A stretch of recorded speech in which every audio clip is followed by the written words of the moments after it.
मैं धर्मवीर यादव स्वागत करता हूं आप सभी का आपके अपने YouTube चैनल वीर सर जीएस वाले में। मेरे प्यारे साथियों, हम लोग उत्तर प्रदेश पुलिस कांस्टेबल भर्ती परीक्षा का जो प्रीवियस ईयर पेपर है उसको हल कर रहे हैं और आज यह दूसरा वीडियो होगा। इस दूसरे वीडियो में हम बात करेंगे जो 28 जनवरी 2019 के प्रथम पाली में पेपर संपन्न हुआ था उसके जीएस प्रीवियस ईयर के बारे में हम बात करेंगे। ठीक है, जो 28 जनवरी 2019 को द्वितीय पाली में पूछा गया प्रश्न था, प्रीवियस ईयर पेपर था, उसका भी वीडियो हमने बना दिया है। अब उसका जो वीडियो है अगर आपने देख लिया तो बहुत अच्छी बात है, अगर नहीं देखे हैं तो इसी वीडियो के डिस्क्रिप्शन बॉक्स में मैं उसका लिंक दे दूंगा, आप वहां से भी देख सकते हैं, या चैनल पे मैंने प्लेलिस्ट बना दिया है Uttar Pradesh police previous year papers, तो वहाँ से भी जा करके आप देख सकते हैं। मेरे प्यारे साथियों, आइए हम लोग आगे बढ़ते हैं। मैं आपको बता दूं कि जो उत्तर प्रदेश पुलिस परीक्षा है, न केवल उत्तर प्रदेश पुलिस परीक्षा बल्कि आप कोई भी परीक्षा दे रहे हैं तो उसमें सबसे ज़रूरी चीज़ ये होता है रणनीति के तहत कि हमें देख लेना चाहिए कि प्रीवियस ईयर पेपर कैसा है, क्योंकि प्रीवियस ईयर पेपर देखने से हमको ये पता चलता है कि पेपर किस लेवल के आ रहे हैं, पेपर किस तरह के हैं, यानी प्रश्न किस तरह के हैं और प्रश्न कहाँ से बन रहे हैं, किस किस टॉपिक से बन रहे हैं। ठीक है, आपको उन्हीं टॉपिक्स को पढ़ लेना है, आपका काम आसान हो जाता है। तो आइए साथियों, आज के प्रश्न पर बात करते हैं। आज का हमारा जो पहला प्रश्न है साथियों कि वर्ष 2022 के एशियाई खेल की मेज़बानी किसके द्वारा की जाएगी। देखो, ये 2019 में पूछा गया था ना, तो आगे का करंट है। ठीक है ना, जी हाँ। तो 2022 के एशियाई खेल की मेज़बानी किसके द्वारा की जाएगी, तो प्रस्तावित था भैया किसके द्वारा, चीन के द्वारा। किसके द्वारा भैया, चीन में प्रस्तावित था। ठीक है, जी हाँ। इसका व्याख्या देखेंगे तो कुछ चीज़ें क्लियर होंगी आपको। 19वें एशियाई खेल का आयोजन 10 से 25 सितंबर 2022 के मध्य चीन के हांगझोउ में आयोजित था। यानी जो 19वां एशियाई खेल था, ठीक है, वो कहाँ आयोजित था, चीन के हांगझोउ में आयोजित था 10 से 25 सितंबर 2022 के बीच। ठीक है, लेकिन आप सभी जानते हैं उसमें कोविड-19 आपदा आ गया था, तो कोविड-19 आपदा के कारण इसे निरस्त करते हुए 23 सितंबर से 8 अक्टूबर 2023 के बीच आयोजित करने की घोषणा की गई थी। ठीक है, ये हो गया 19वां। इससे पहले का देख लेते हैं तो 18वां एशियाई खेल 2018 इंडोनेशिया के जकार्ता पालेमबांग में संपन्न हुआ था। अगर 18वां 19वां हो गया तो इसके आगे का भी देख लेते हैं मेरे प्यारे। ठीक है, जबकि 2026 में, कब, 2026 में 20वां एशियाई खेल जापान की नगोया में प्रस्तावित है। ध्यान रखिएगा 2026 में, इसको भी ध्यान रखिएगा। ठीक है, क्योंकि प्रश्न आपसे पूछे जाएंगे और जब भी कोई आपका इस प्रकार से खेल से संबंधित हो या फिर कोई भी स्पोर्ट्स से संबंधित हो तो उसके पहले का, करंट का और एक आगे का यानी बाद का, तीनों ही आपको ध्यान रखना है, क्योंकि तीनों में से कोई भी पूछा जा सकता है। ठीक है, जी हाँ। आज का हमारा दूसरा प्रश्न मेरे प्यारे, दूसरा प्रश्न कह रहा है कि भारत के chief of the army staff यानी COAS यानी chief of the army staff का नाम बताइए जिन्होंने 31 दिसंबर 2016 को पदभार संभाला था। तो मेरे प्यारे साथियों, इनका सही उत्तर है जनरल बिपिन रावत। जो जनरल बिपिन रावत है ये भारत के chief of the army staff का नाम है जिन्होंने 31 दिसंबर 2016 को पदभार संभाला था। और आप सभी को पता है कि यही प्रथम क्या थे, CDS भी थे। ठीक है, यही प्रथम क्या थे, CDS भी थे। आपको पता है कि इनका जो दुर्घटना, एक हेलीकॉप्टर दुर्घटना में इनकी मृत्यु हो गई थी, तो इसके बारे में थोड़ा जो व्याख्या उसको भी देख लेते हैं। तो भारत के chief of the army staff general Bipin Rawat 31 दिसंबर 2016 को पदभार संभाले थे। इन्होंने दलबीर सिंह सुहाग का स्थान ग्रहण किया था, यानी इसके पहले कौन थे, तो दलबीर सिंह सुहाग थे। अब जब जनरल रावत की मृत्यु हो चुकी है, जनरल बिपिन रावत की मृत्यु हो चुकी है, तो इनके स्थान पे कौन है अभी, तो वर्तमान में मनोज पांडे हैं। कौन है, मनोज पांडे हैं। ये कब से chief of the army staff हैं, कब से हैं, तो 30 अप्रैल 2022 से नियुक्त किए गए। ठीक है, क्योंकि 2022 में ही जनरल बिपिन रावत की एक हेलीकॉप्टर दुर्घटना में मौत हो गई थी। ठीक है, जी हाँ। आगे बात कर, अच्छा, जनरल बिपिन रावत के बारे में ध्यान रखिएगा कि वे पहले CDS भी थे, है ना। आगे ध्यान रखिएगा, कह रहा है कि नवंबर 2018 में 33वां आसियान शिखर सम्मेलन कहाँ आयोजित किया गया था। तो भैया इसका सही उत्तर है ऑप्शन नंबर C, सिंगापुर। देखिए, जो घटना चक्र की किताब है जो आपने थंबनेल पर भी देखा होगा, उसी से एकदम हूबहू करा रहे हैं हम आपको। ठीक है, क्योंकि इसमें पर्याप्त मात्रा में दिया हुआ है और आप जब प्रश्नों को हल करते हैं तो प्रश्नों को हल करते समय आपको कई सारे और फैक्ट भी मिल जाते हैं जो कि परीक्षा के लिए बहुत इंपॉर्टेंट होते हैं। ठीक है, तो इसकी व्याख्या देख लेते हैं। 13 से 15 नवंबर 2018 के बीच आसियान का 33वां शिखर सम्मेलन सिंगापुर के सनटेक सिंगापुर कन्वेंशन सेंटर में संपन्न हुआ था। उल्लेखनीय है कि 38वां एवं 39वां आसियान शिखर सम्मेलन का आयोजन अक्टूबर 2021 में ब्रुनेई में संपन्न हुआ, जबकि 40वां तथा 41वां सम्मेलन अक्टूबर 2022 के मध्य कंबोडिया में तथा 42वां एवं 43वां सम्मेलन इंडोनेशिया में संपन्न होगा। इस बात को बिल्कुल भी ध्यान रखना है, बड़ा इंपॉर्टेंट प्रश्न है, ठीक है। जी हाँ, इसमें करंट भी शामिल किया गया है। आगे देखिए अगर हम अगला प्रश्न, तो अगला चौथा प्रश्न हमारा क्या कहता है। चौथा प्रश्न कहता है कि मानव शरीर का कौन सा अंग इंसुलिन पैदा करता है। क्या पैदा करता है? इंसुलिन पैदा करता है। अगर हम बात करें इंसुलिन क्या है, तो इंसुलिन एक प्रकार का हार्मोन है। तो कौन सा मानव शरीर का कौन सा अंग इंसुलिन पैदा करता है? तो अग्नाशय पैदा करता है। कौन? अग्नाशय इंसुलिन नामक हार्मोन पैदा करता है। अगर इसके बारे में हम देखें, इसका जो व्याख्या है, तो व्याख्या में मेंशन किया गया कि पाचन तंत्र भोजन में मौजूद कार्बोहाइड्रेट को ग्लूकोज में बदल देता है। यानी जो कुछ भी आप खाते हैं, ठीक है, तो उससे हमें कार्बोहाइड्रेट मिलती है, और कार्बोहाइड्रेट को किस में बदल देता है? ग्लूकोज में। इंसुलिन एक हार्मोन है, इंसुलिन एक हार्मोन है जो अग्नाशय से उत्पन्न होता है। कहाँ से? अग्नाशय से उत्पन्न होता है। यह ग्लूकोज को अवशोषित करता है। यानी इंसुलिन क्या करता है? ग्लूकोज को अवशोषित करता है और कार्बोहाइड्रेट को नियंत्रित करता है, ठीक है। ये किसका कार्य है? इंसुलिन का। ये बायोलॉजी से प्रश्न है, ठीक है ना। जी हाँ, आगे हम बात करें पांचवें प्रश्न की, तो पांचवा प्रश्न हमारा कहता है कि निम्नलिखित में से कौन सा तत्व एक अधातु है जो कक्षीय तापमान पर द्रव अवस्था में रहता है। ध्यान रखिएगा, कह रहा है कि कौन सा एक तत्व अधातु है जो कक्षीय तापमान पर द्रव अवस्था में रहता है। ये है रसायन विज्ञान से प्रश्न, और इसका सही उत्तर है ब्रोमीन, ठीक है। इसका व्याख्या देख लेते हैं। तो व्याख्या है कि ब्रोमीन एक अधातु है, यानी नॉन मेटल है, जो कक्षीय तापमान पर द्रव अवस्था में रहता है, जबकि कार्बन, सल्फर और फास्फोरस ऐसे अधातु हैं जो ठोस अवस्था में तथा हाइड्रोजन, ऑक्सीजन, नाइट्रोजन और क्लोरीन गैस अवस्था में रहते हैं। यहाँ पे जो आपका इसमें दिया था ना ऑप्शन में, उसके बारे में भी चर्चा कर लिया गया है, ठीक। आज का हमारा जो छठा प्रश्न है कि निम्नलिखित में से किस तत्व की परमाणु त्रिज्या सबसे छोटी होती है। निम्नलिखित में से किस तत्व की परमाणु त्रिज्या सबसे छोटी होती है? तो ऑप्शन नंबर बी सही है, क्लोरीन, ठीक है। क्या? क्लोरीन। तैयार किया गया, ये भी रसायन विज्ञान से ही प्रश्न है।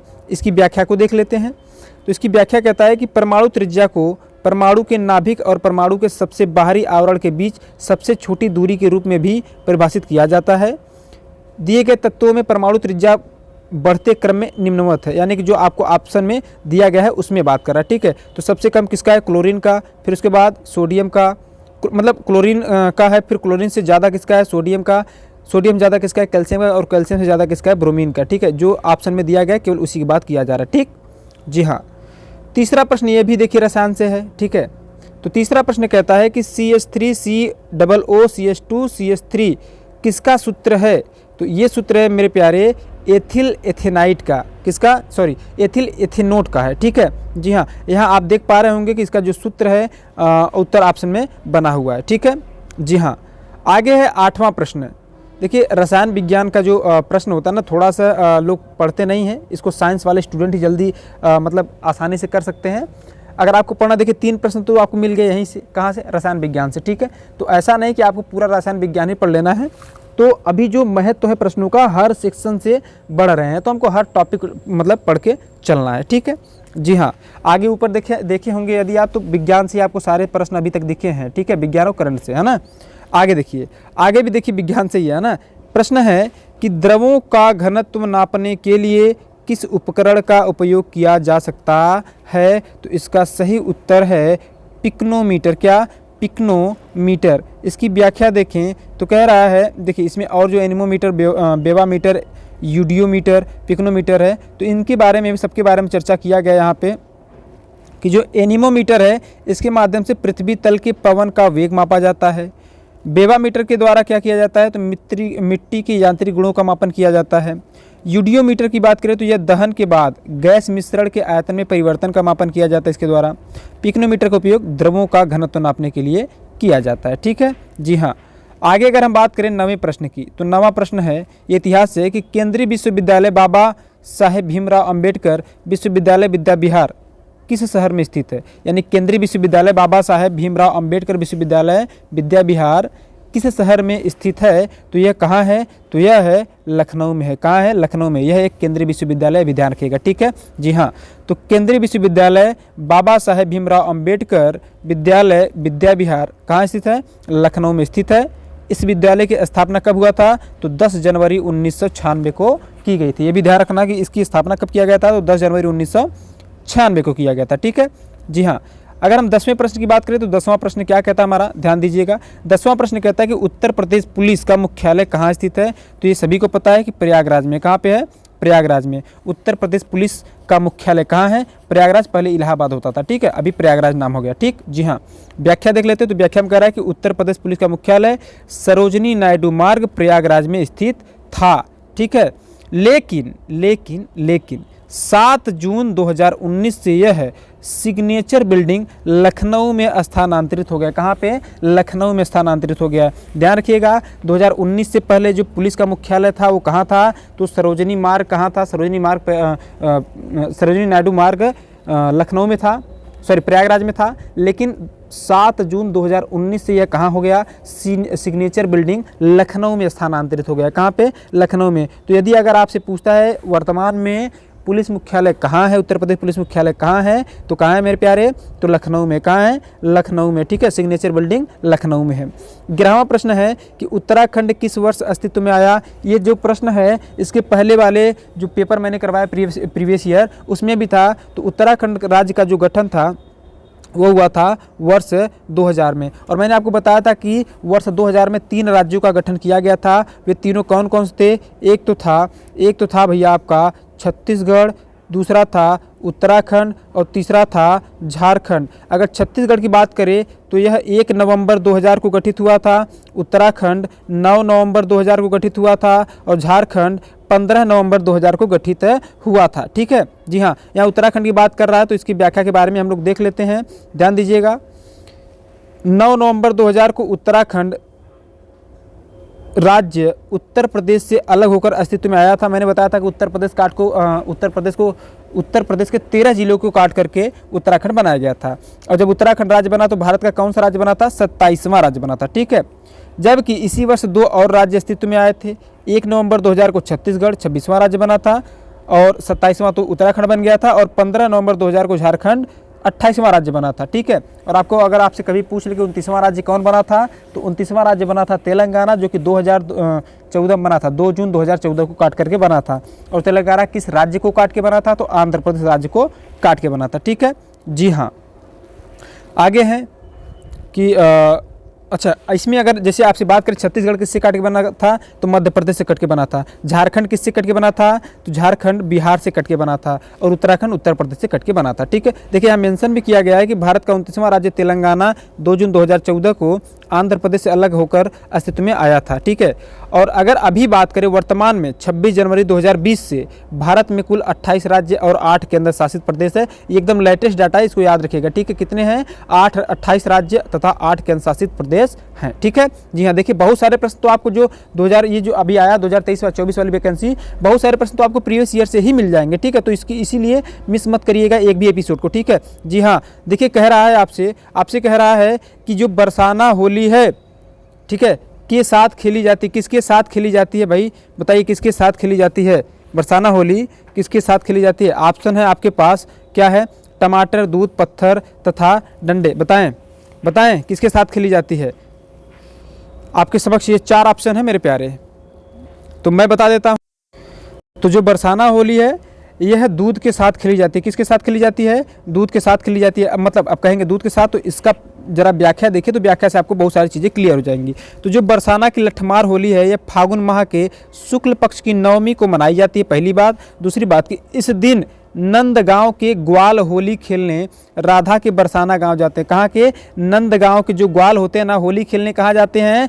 बरसाना जाते हैं। किसके गांव में? राधा के गांव में। और नंद भाई यहाँ से अगर बात करेंगे तो आपको मतलब जो श्री कृष्ण थे, यदुवंशी थे, तो ये लोग क्या किससे खेलते थे होली? ये जो बरसाना होली था, तो बरसाना होली दूध के साथ खेलते थे। ठीक है जी हाँ।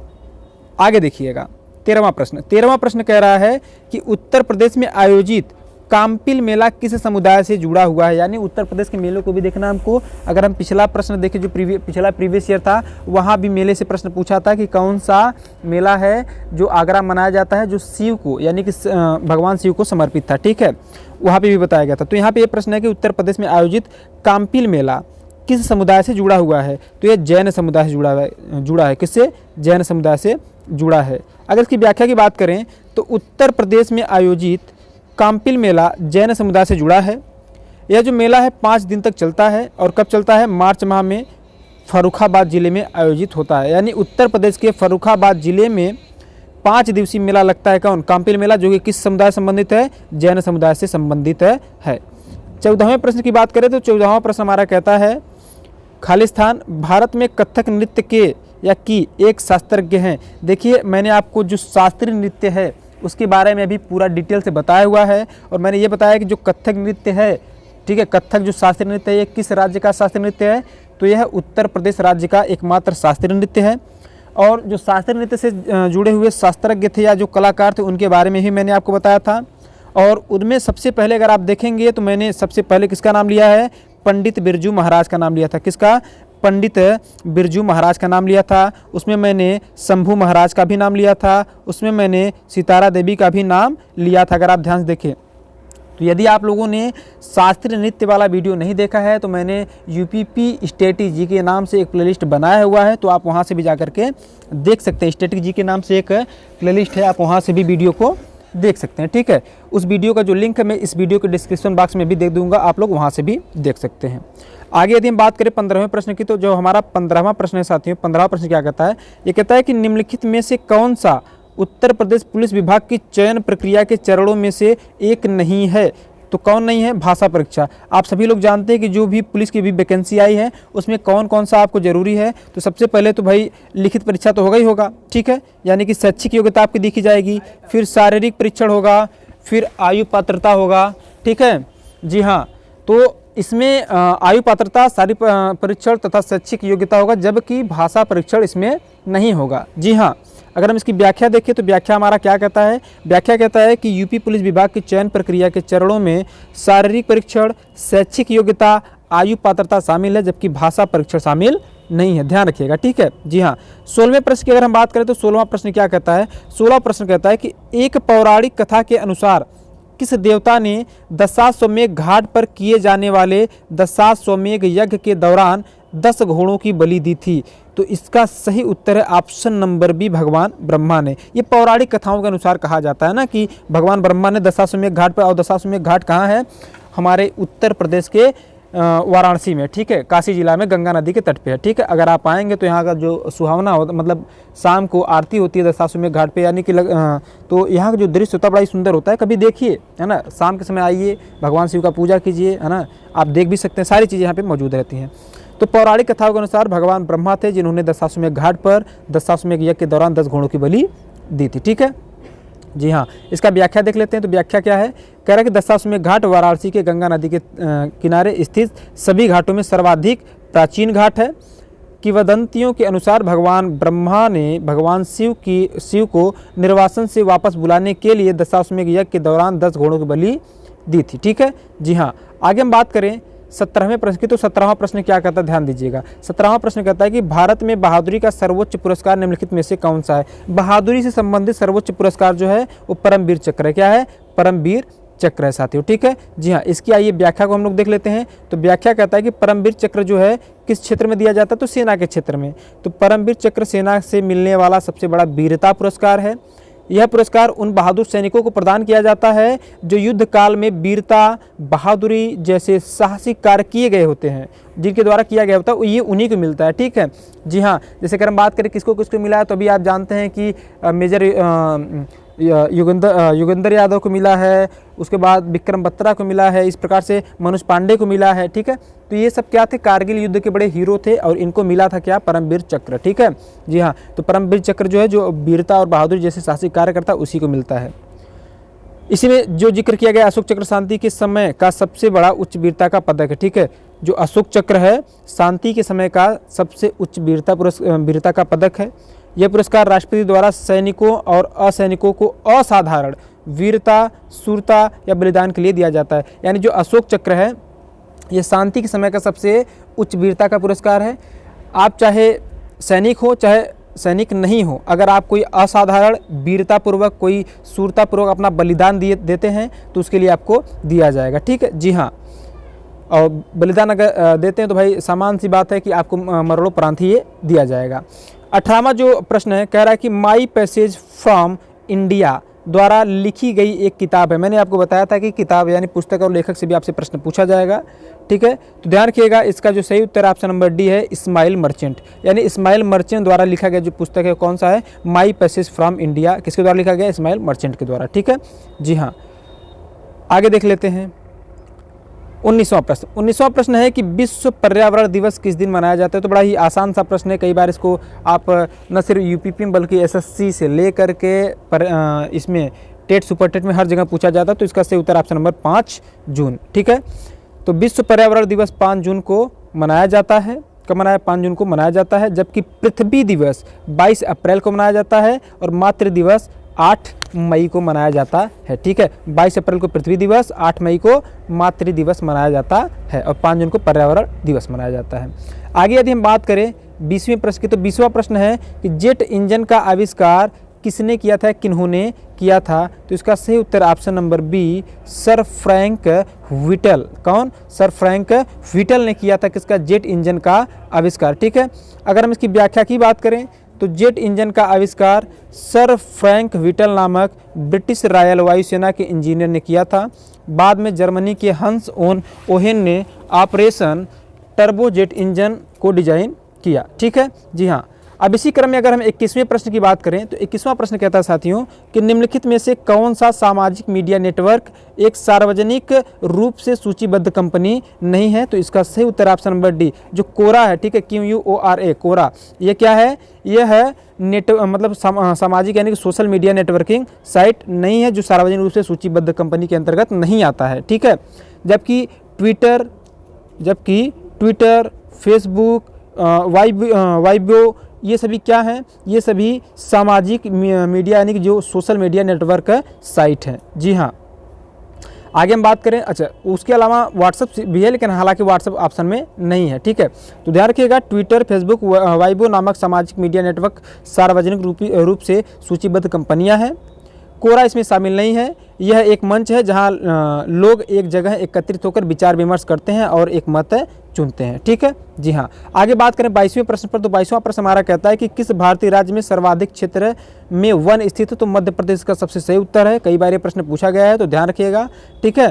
तो क्षेत्रफल की दृष्टि से मध्य प्रदेश के पास सबसे बड़ा वन क्षेत्र है, जबकि अरुणाचल प्रदेश और छत्तीसगढ़ दूसरे व तीसरे स्थान पर है, ठीक है। यानी सबसे ज़्यादा कहाँ पे वन क्षेत्र है, तो मध्य प्रदेश में है। दूसरे नंबर पर बात करें कि कहाँ है, तो अरुणाचल प्रदेश में है। और तीसरे नंबर पे छत्तीसगढ़ में वन क्षेत्र ज़्यादा है, ठीक है जी हाँ। यहाँ पे हमारा 23वां प्रश्न है, कह रहा है कि खाली स्थान दिया है और कह रहा है कि फिनलैंड की शासकीय मुद्रा है। तो 4 ऑप्शन है, डॉलर है, रियाल है, या पाउंड है, या यूरो है। तो जो फिनलैंड है, तो ये पहली बात तो कहाँ का, किस महाद्वीप का देश है, तो आप कहेंगे यूरोप महाद्वीप का देश है। और यूरोप में जो एक साझी मुद्रा चलता है, कौन चलता है, यूरो चलता है। यूरोप में कौन सी मुद्रा मतलब सर्वाधिक चलता है, तो यूरो चलता है, ठीक है जी हाँ। तो ये जो यूरो है फिनलैंड की शासकीय मुद्रा है। मैंने आपको बताया था कि देश, राजधानी और उनकी मुद्राओं से भी प्रश्न पूछा जाएगा, तो उस पर भी वीडियो हम जल्द लाएंगे। फिलहाल अभी प्रीवियस ईयर क्वेश्चन का सीरीज चल रहा है, ठीक है। तो जो फिनलैंड है इसकी शासकीय मुद्रा क्या है, यूरो है साथियों। आगे हम बात करें 24वें प्रश्न की, तो जो 24वां प्रश्न हमारा कहता है कि कौन सी रेखा भारत और पाकिस्तान के बीच की सीमा रेखा तय करती है। तो इसका सही उत्तर है option number B, Radcliffe रेखा। क्या, रेड क्लिफ रेखा, ठीक है जी हाँ। तो जो रेड क्लिफ रेखा है यह भारत और पाकिस्तान के बीच सीमा रेखा तय करती है। डूरंट रेखा की बात करें तो यह पाकिस्तान और अफगानिस्तान के बीच सीमा रेखा तय करती है। मैकमोहन रेखा की बात करें तो यह भारत और चीन के बीच सीमा रेखा निर्धारित करती है। और भारत और चीन के बीच किस राज्य से लगता है, तो भारत के अरुणाचल प्रदेश राज्य से लगता है, ठीक है। अच्छा व्याख्या देख लेते हैं। तो भारतीय उपमहाद्वीप का विभाजन करके 2 नए राष्ट्र 14 अगस्त 1947 को पाकिस्तान और 15 अगस्त 1947 को भारत अस्तित्व में आया था। यानी भारत से अलग करके पाकिस्तान बनाया गया था, ठीक। सीरियल रेडक्लिफ की अध्यक्षता में गठित सीमा आयोग द्वारा रेडक्लिफ रेखा का निर्धारण किया गया था, ठीक है। और 17 अगस्त 1947 को रेडक्लिफ रेखा भारत और पाकिस्तान के बीच की सीमा बन गई थी। यानी जो रेडक्लिफ रेखा था, ठीक है, ये भारत और पाकिस्तान के बीच की आधिकारिक सीमा कब बनी, तो 17 अगस्त 1947 को बना था, ठीक है जी हाँ। अब हम बात करें 25वें प्रश्न की, तो 25वां प्रश्न कह रहा है कि प्योंगयांग किस देश की राजधानी। देखें फिर से राजधानी और मुद्रा वाला प्रश्न आ गया। तो कह रहा है प्योंगयांग किस देश की राजधानी है। तो प्योंगयांग जो राजधानी है ये है उत्तर कोरिया का। क्या है, उत्तर कोरिया की जो राजधानी प्योंगयांग है, और दक्षिण कोरिया की सियोल होती है। ठीक है, मंगोलिया का उलान बटोर, मालदीव का माले, मलेशिया का सिंगापुर है। ठीक है, तो प्योंगयांग किस देश की राजधानी है, उत्तर कोरिया की है। मैं आपसे आग्रह यही करूँगा कि आप लोग देश राजधानी मुद्रा वाला जो वीडियो लाएंगे अच्छे से देखिएगा, उसी में एक ही वीडियो में सारा कवर करवा देंगे।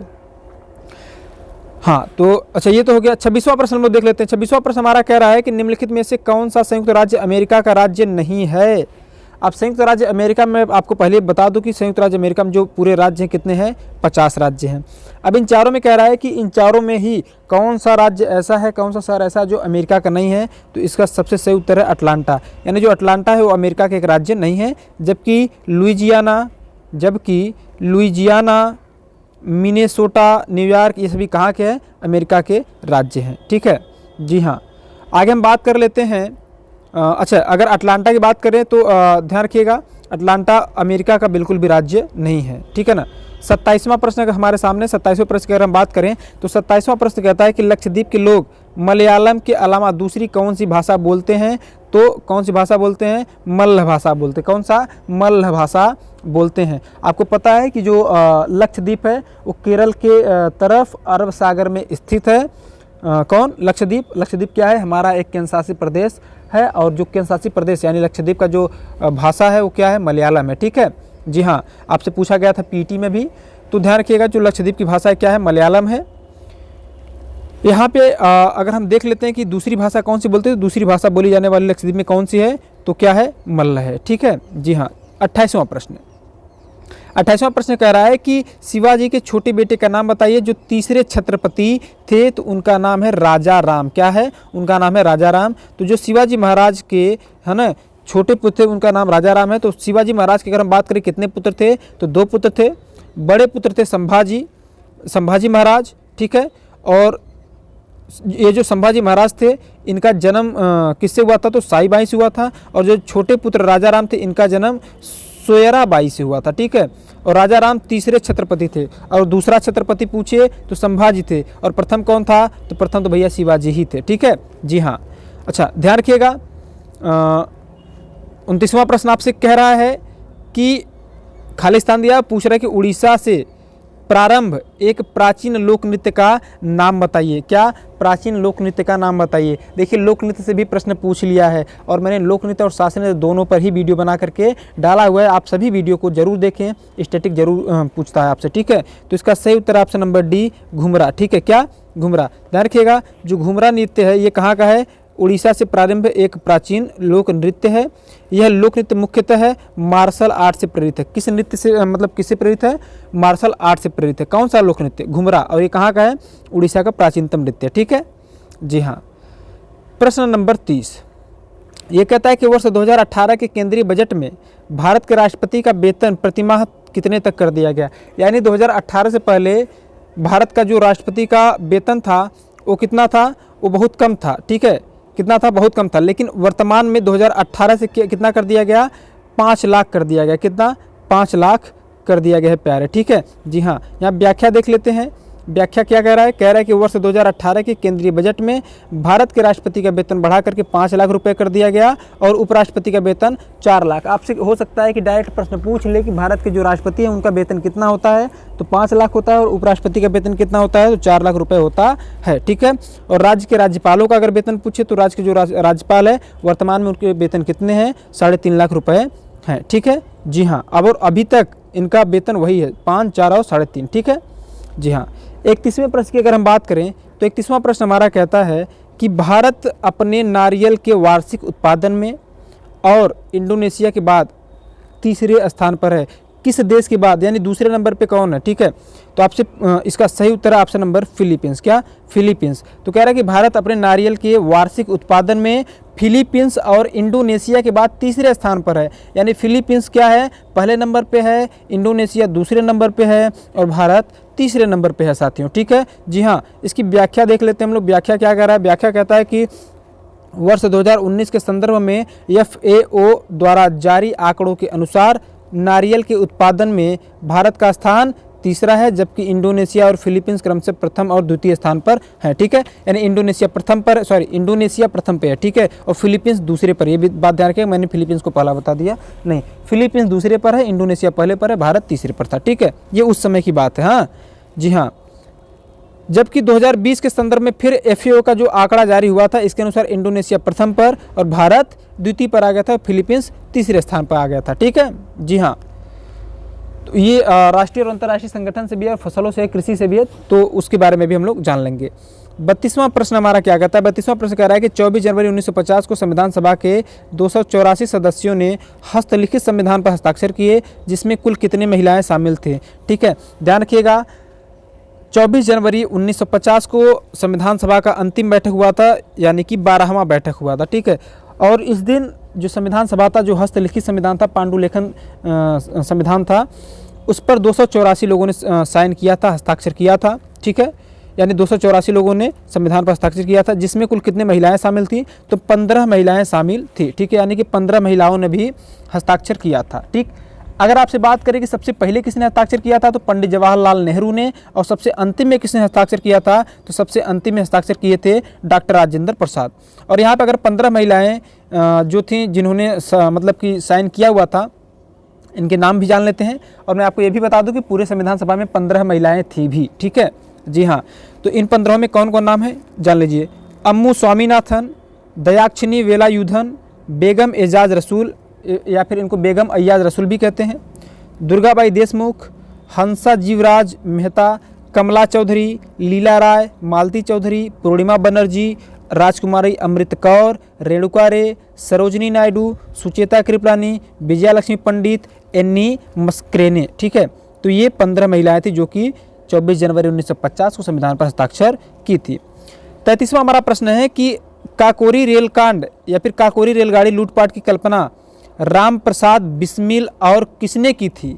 तो इसका सही उत्तर है अशफाक उल्लाह खां। किसने? अशफाक उल्लाह खां। ध्यान रखिएगा कि जो काकोरी कांड हुआ था, ठीक है, जो काकोरी कांड हुआ था, तो ये कांड के लिए जो कल्पना किया गया था, भाई ऐसा किया जाएगा, ये किसने किसने मिलकर किया था? तो राम प्रसाद बिस्मिल और अशफाक उल्लाह खां ने मिलकर के किया था। ध्यान दीजिएगा, जो काकोरी कांड हुआ था कब हुआ था? 9 अगस्त 1950 हुआ था। ये भी बिल्कुल ध्यान रखिएगा, डेट आपसे पूछ सकता है कि काकोरी कांड कब हुआ था, तो 9 अगस्त 1925 हुआ था। तो 9 अगस्त 1925 को 8 down Saharanpur Lucknow passenger train को लखनऊ जिले के काकोरी रेलवे स्टेशन के पास हिंदुस्तान रिपब्लिक एसोसिएशन, ठीक है, यानी HRA, बाद में HSRA बन गया था, तो HRA के सदस्यों ने क्या किया? लूट लिया। और इसकी कल्पना जो किए थे, कौन किए थे? राम प्रसाद बिस्मिल और अशफाक उल्लाह खां ने किया था। ठीक है, लूटने का मुख्य कारण यही था कि भैया हमको मतलब पैसा चाहिए। पैसा किस लिए चाहिए था? इसलिए ताकि हम लोग जो राष्ट्रीय आंदोलन चल रहा था उसमें, यानी कि स्वतंत्रता स्वाधीनता आंदोलन को हवा दी जा सके। ठीक है जी हाँ, भाई अगर कोई कार्य करे उसमें पैसे चाहिए, और अंग्रेजों से लूटना कोई पाप तो था नहीं उस समय। ठीक है, क्योंकि अंग्रेज हमारा ही लूटे थे। तो 34वें प्रश्न की अगर हम बात करें, 34वां प्रश्न कह रहा है कि बगरू खालिस्तान में हाथ की छपाई के प्रसिद्ध केंद्रों में से एक है, तो राजस्थान। ठीक है, ध्यान रखिएगा, बगरू जो है कहाँ है? राजस्थान में हाथ की छपाई के प्रसिद्ध केंद्रों में से एक है। ठीक है, इसका व्याख्या देख लेते हैं। बगरू राजस्थान में जयपुर से 32 किलोमीटर पश्चिम में स्थित है। यह हाथ की छपाई के लिए प्रसिद्ध है। किसके लिए? हाथ की छपाई के लिए प्रसिद्ध है। बगरू के हाथ से की जाने वाली छपाई का इतिहास 1000 वर्ष से भी पुराना है। बगरू नामक स्थान की ब्लॉक प्रिंटिंग प्राकृतिक रंग के साथ ब्लॉक प्रिंटिंग पारंपरिक तरीकों में से एक है, जिसका श्रेय राजस्थान में छिपा समुदाय को दिया जाता है। किसको? छिपा समुदाय को है। ठीक है जी हाँ। 35वां प्रश्न बड़ा इंपॉर्टेंट है। 35वां प्रश्न कह रहा है कि भारतीय रिजर्व बैंक द्वारा निर्धारित 2018 में नगद आरक्षित अनुपात कितने प्रतिशत है? तो इसका सही उत्तर है 4% है। कितने? 4%। अगर आप बात करेंगे भैया भारतीय रिजर्व बैंक, यानी कि इसमें कह रहा है कि 2018 में नगद आरक्षित अनुपात कितना प्रतिशत था? तो 4% था। इसका हम लोग देख लेते हैं व्याख्या। व्याख्या कहता है कि बैंकिंग नियमों के अंतर्गत प्रत्येक बैंक को अपनी कुल नगद का एक निश्चित हिस्सा रिजर्व बैंक के पास रखना ही होता है, जिसे नगद आरक्षित अनुपात कहते हैं। यानी जितने भी बैंक हैं, ठीक है, बैंकिंग नियम कहता है कि जितने भी बैंक हैं उनके पास जितने भी नगद होंगे उसका एक निश्चित हिस्सा होता है कि आपको इतना पैसा रिजर्व बैंक के पास रखना होगा। तो वो प्रतिशत कितना था सभी बैंकों का? 4%। यानी जितना पैसा मान लेते कि मैं एक बैंक हूँ, मेरे पास 100 रुपये है, तो 100 रुपये का 4 रुपया मुझे रिजर्व बैंक के पास रखना होगा। ठीक है जी हाँ। अच्छा ध्यान रखिएगा, उस समय जब प्रश्न पूछा गया था तो उस समय 4% था, लेकिन अभी 28 अक्टूबर 2022 तक की स्थिति के अनुसार नगद आरक्षित अनुपात कितना हो गया है? 4.50। यानी अब कितना रखना पड़ जाएगा? 4.5% रखना होगा। ठीक है जी हाँ। बात करें 36वें प्रश्न की, तो 36वां प्रश्न कहता है कि हवा महल 1799 ईस्वी में महाराजा द्वारा बनाया गया था। किस महाराजा के द्वारा बनाया गया था? तो हवा महल बनाया गया था सवाई प्रताप सिंह के द्वारा। किसके द्वारा? सवाई प्रताप सिंह के द्वारा बनाया गया था। इसका जो है कि हम लोग देख लेते हैं व्याख्या। तो लाल एवं गुलाबी बलुआ पत्थर से निर्मित हवा महल का निर्माण 1799 ईस्वी में सवाई प्रताप सिंह ने जयपुर में करवाया था। 5 मंजिला इस इमारत की डिजाइन वास्तुकार लालचंद्र उस्ताद द्वारा की गई थी। यानी जो जयपुर का हवा महल है कितने मंजिला है? 5 मंजिला है। इसका डिजाइन किसने तैयार किया था? तो लालचंद्र उस्ताद ने तैयार किया था। ठीक है जी हाँ। आगे हम बात करें 37वें प्रश्न की, तो 37वां प्रश्न कहता है कि संयुक्त राष्ट्र महासचिव एंटोनियो गुटेरस किस देश के प्रधानमंत्री थे? तो ये कहाँ के थे? पुर्तगाल के थे। कहाँ के थे साथियों? पुर्तगाल के थे। ठीक है जी हाँ। तो संयुक्त राष्ट्र के वर्तमान महासचिव एंटोनियो गुतेरस पुर्तगाल के प्रधानमंत्री रह चुके हैं। जी हाँ। 28वें प्रश्न की बात करें तो 28वां प्रश्न कहता है कि उद्घाटन के बाद लखनऊ के इकाना क्रिकेट स्टेडियम में खेला गया पहला अंतर्राष्ट्रीय क्रिकेट मैच भारत और किस देश के बीच एक T20 मैच था? तो यह था वेस्ट इंडीज़ के बीच। यानी कि जो हमारा लखनऊ का इकाना स्टेडियम बनाया गया है, ठीक है, तो जो इकाना स्टेडियम है उसमें पहला जो क्रिकेट मैच खेला गया था, अंतर्राष्ट्रीय क्रिकेट मैच, वो भारत और वेस्ट इंडीज़ के बीच था। और यह जो मैच था यह एक T20 मैच था। कैसा था? यह एक T20 मैच था मेरे साथियों। जी हाँ ठीक है। आगे हम बात करते हैं इसके व्याख्या की। तो व्याख्या क्या कहता है? व्याख्या कहता है कि उद्घाटन के बाद लखनऊ के इकाना स्टेडियम में खेला गया पहला अंतर्राष्ट्रीय मैच 6 नवंबर 2018 को भारत और वेस्ट इंडीज़ के बीच खेला गया एक T20 मैच था। उत्तर प्रदेश के मुख्यमंत्री योगी आदित्यनाथ द्वारा इस स्टेडियम का नाम बदल करके अटल बिहारी वाजपेयी इंटरनेशनल स्टेडियम कर दिया गया है। हालांकि आपको बता दें कि जो इकाना स्टेडियम है ये बनवाया गया था उत्तर प्रदेश के पूर्व मुख्यमंत्री अखिलेश यादव जी ने बनवाया था। अभी वर्तमान के जो मुख्यमंत्री योगी आदित्यनाथ हैं, इन्होंने इसका नाम बदल करके अटल बिहारी वाजपेयी इंटरनेशनल कर दिया है। बनवा तो कुछ है नहीं, लेकिन बदलने को खूब है। अभी आपको बता दें कि लखनऊ में अकबरपुर नामक एक स्थान है जहाँ पे मतलब रिवर फ्रंट बनाने के लिए इन्होंने कई सारे गरीबों की बस्तियों को उजाड़ा जा रहा है। अभी वर्तमान का न्यूज़ है, कल परसों का न्यूज़ है। ठीक है, तो थोड़ी तो कैसे चलिए, कम से कम वैकेंसी नहीं आए थे, वैकेंसी आ चुकी है ना पुलिस की, तो इस पर भी आप लोग फोकस करिएगा कि वैकेंसी आ गई है। अगर वैकेंसी आ गई तो इस प्रकार से आप लोग अच्छे से मेहनत करिए। जीएस में टोटल प्रश्न पूछे जाते हैं कितने? 38, और 38 के 38 प्रश्न जो हैं इनको मैं कोशिश करूंगा कि आपके 38 के 38 प्रश्न कवर हों। लेकिन आज तक जीएस में किसी का 38 से 38 प्रश्न सही नहीं हुआ, लेकिन 30 प्लस सही जरूर हुआ है। तो मैं चाहूँगा कि आप सभी का 30 से ज़्यादा प्रश्न सही हो जीएस का। ठीक है, क्योंकि अगर आपको सफलता लेनी है तो आपको हर एक सेक्शन पर, चाहे हिंदी हो, चाहे गणित हो, रीजनिंग हो, जीएस हो, हर सेक्शन पर आपको समान रूप से कमांड करना जरूरी है। तो मेरे प्यारे साथियों, ये रहा आज का हमारा वीडियो, जो कि क्या था? प्रीवियस ईयर पेपर था। कब का था? तो 19 कब का था? तो हमारा ये था 28 जनवरी 2019 का प्रथम पाली में हुआ पेपर था। ठीक है, मैंने अंतिम में मैं आपसे यही कहूँगा कि आप सभी लोग वीडियो को ज़्यादा से ज़्यादा लाइक करें, ज़्यादा से ज़्यादा शेयर करें और ज़्यादा से ज़्यादा सब्सक्राइब करें और लोगों तक पहुँचाएँ, ताकि वे लोग भी इसका लाभ उठाएं और अपनी परीक्षा की जो रणनीति है उनकी, उसको अच्छे से निर्धारित कर सकें। ठीक है जी हाँ। तो मेरे प्यारे साथियों, मिलते हैं हम आपसे अगले वीडियो में। आज के लिए इतना ही। और हाँ, इतिहास की कक्षा मैं शुरू करने वाला हूँ। ठीक है, तो उसके लिए भी आप लोग तैयार रहिए। अभी तो ये चल रहा है ना प्रीवियस ईयर, उसके बाद मैं इतिहास की कक्षा शुरू करूँगा। ठीक है, स्ट्रेटेजी के तो आपका चल रहा है, इसको भी चालू कर लेंगे। तो आज के लिए बस इतना ही। मिलते हैं आपसे अगले वीडियो में। वीडियो देखने के लिए आप सभी का बहुत बहुत धन्यवाद।